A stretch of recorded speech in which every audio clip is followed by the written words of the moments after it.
বললেই নয়। সবাই কেমন আছেন? ভালো আছেন?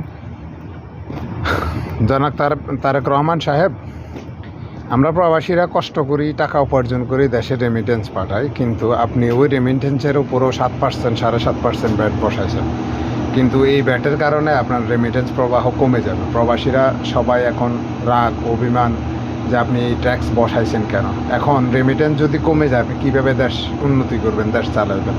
তারা অন্য সরকারে বা অন্য দেশের মধ্যে সরকারে রেমিটেন্স আনার জন্য প্রবাসীদেরকে বিভিন্ন ধরনের সুযোগ সুবিধা দিয়ে থাকে, কিন্তু আপনি এই পর্যন্ত কোনো সুযোগ সুবিধা দেন নাই প্রবাসীদের জন্য। আর প্রবাসীদের উপরে যদি এইভাবে চাপ প্রয়োগ করেন, তাহলে ভবিষ্যতে আপনাকে টিকে থাকতে অনেক কষ্ট হবে। প্রবাসীদের উপরে এই ট্যাক্স যেটা বসাছেন, এটা মওকুফ করে উল্টা প্রবাসীদেরকে কী সুযোগ সুবিধা দিতে পারেন, ওই দেখান, ওই রাস্তা দেখান বা ওই পথে চলেন, না হলে আপনি টিকতে পারবেন না।